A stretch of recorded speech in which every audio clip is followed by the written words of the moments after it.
Rodney Harrison, who joins us now. Football Night in America, gearing up for Week 1, a showdown between the Packers and the Seahawks. Rodney, we saw your little race yesterday, and I'd like to know how this all went down. Well, it might have been little to you, but it was big for me because for 5.5 hours I had to endure Hines Ward telling me how old I was and how washed up I was. Oh. So he really gave me a lot of motivation, and he just started talking trash, so I called him out. And the one excuse he said he had on a suit, but I told him, take off the jacket. He had on gym shoes, and I smoked him by like 7 yards. It wasn't even close, and I told him, I said, it doesn't matter about age. And I told him, I said, remember, we were a little older when we beat y'all in the AFC Championship game. And, it was just one of those things, honey, I had to step my game up, bro. So how did it net out? And who had the last word when you left the field? That's all I want to know, because I saw the race and I saw you get out. I mean, my money was on you. I know the man. I know you. You know what? It's funny because you could tell he was really salty, because afterwards we went back to the PFT station and he just started talking about, the Patriots cheat, you cheated, and all this other stuff. And it was just like, come on, Hines. It's like you lost in front of a bunch of people. You got smoked by 7 yards. It wasn't even close. It's just one of those things. I work out, man. I do yoga. I cycle. I run. That's what I do, Yeah, but, Hines was working out for a pretty big race himself, so I think maybe that got the best of him. Well, what happens is you put so much into this whole Ironman thing. You're doing 6-8 miles a day running. You're biking 20 miles. But my whole point is this: you burn yourself out because it's so extreme. You have to go to such extreme measures to get in shape, and then all of a sudden, a year afterwards, you just stop. You just stop working out. And I'm not saying he stopped completely, but he wasn't the same as an Ironman. I'm a true Iron Man like you, honey. That's what I'm talking about. We are evolution. That's all I got to say. We saw the tape, and I saw Dan Patrick there on the field. Two questions, actually. Why didn't he run, and what did he have to do with this whole race? Because the Danettes seemed to think that he was actually behind the whole thing. Well, we all love Dan, but we know every time he makes a move, we all have to hold our breaths because something breaks with Dan. I mean, he is like glass. Every time he moves, he gets up, he takes a couple steps. Hey, Dan, did you tear your ACL? Hey, Dan, did you hurt your shoulder? Wow. Then he came down. His finger had stitches on it. I'm like, dude, you look good. You look nice and slim and skinny. But every time you do something, you like break in half. I forgot the second question, though. I think you're onto something. The Danettes actually think that he milks his injuries. Would you agree? It's almost like he likes sympathy. It's like, he just wants everyone, hey, Dan, are you okay? It's like, come on, Dan, grow up, man. I mean, you were a star basketball player back in high school. Those days are over. Now you're a TV star. What more do you want? Hanging out with Rodney Harrison. He is live in Seattle getting ready for Football Night in America. What are you most looking forward to in tonight's matchup? I'm just looking forward to just the energy and that emotion that, comes along with the kickoff game. When you look at Seattle and coming off this Super Bowl, a lot of people say they can't repeat because of complacency, because it hasn't been done in, 10 years since my Patriots did it in 2003 and 2004. But, it's just one of those things, the excitement of the kickoff. And this is an opportunity for a team like the Green Bay Packers, who I think is really a surprise team in the NFC.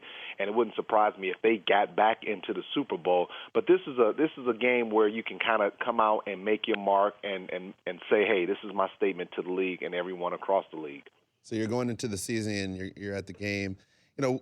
As an amazing player as you have been, and so which defense would you rather play for? Would you rather play for Seattle's defense, or would you rather play for Green Bay's defense?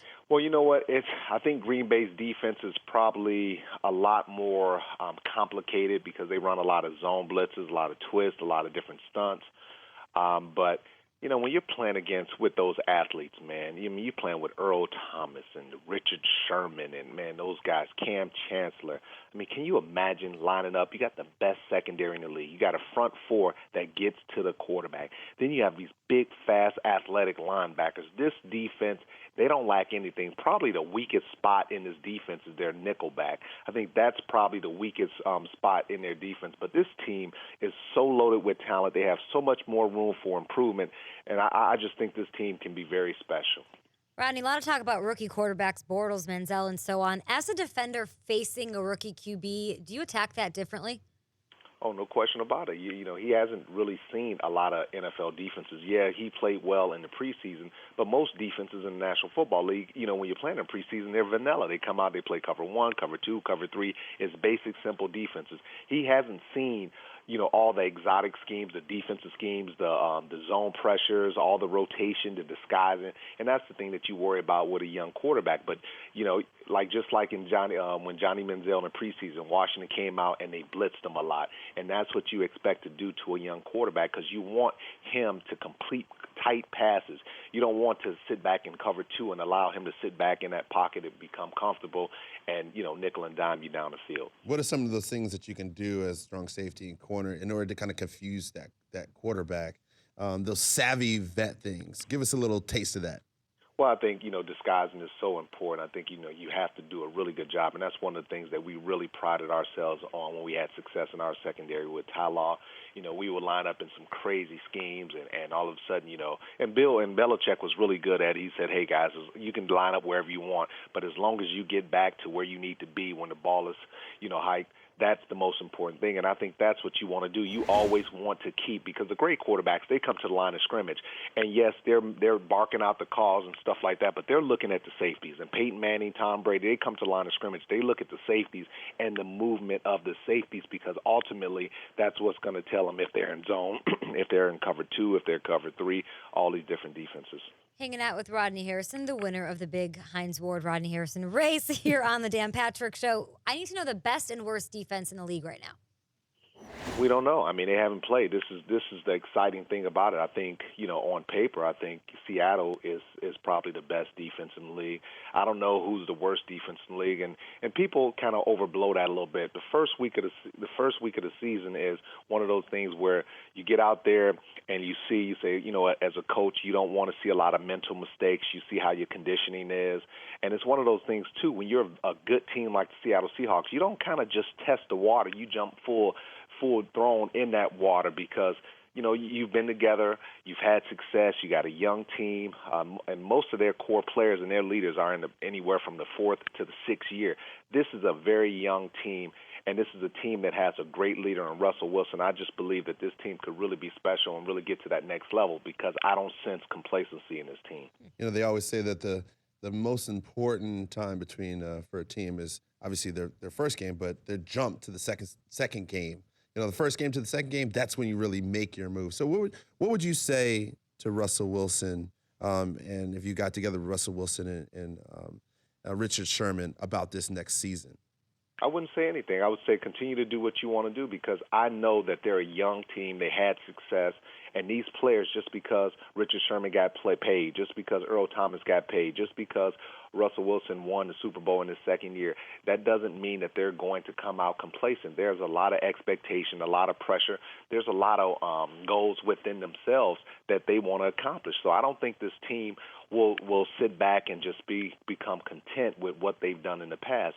And the one thing I think Pete Carroll is expressing to them is, hey, you won. Every time you play on that field on Sunday or Thursday, you're somebody's Super Bowl. Everyone's getting excited. I don't care if you play against the Cleveland Browns.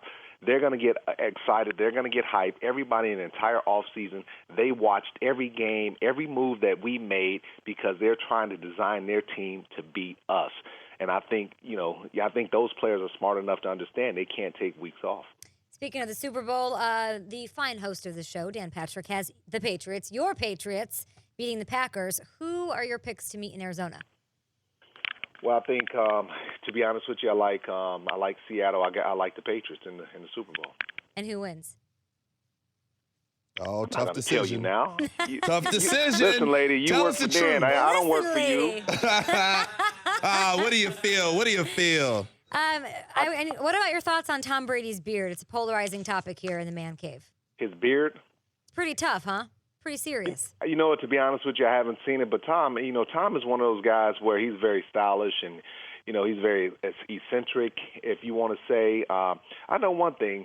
When Tom was in college, and Tom, I first met Tom was just a clean-cut, pretty, little pretty white boy. And now all of a sudden he's got this beard, and all of a sudden he's got all these different styles. He got those European clothes. He's got those $1,000 shoes. I don't know what's up with my boy Tom. I'm going to have to text him and see what's going on with him. You do that. Great stuff. We'll let you go. Enjoy tonight and the rest of the season. It kicks off on NBC, Football Night in America. Thanks, Rodney. Thank you. All right, Rodney.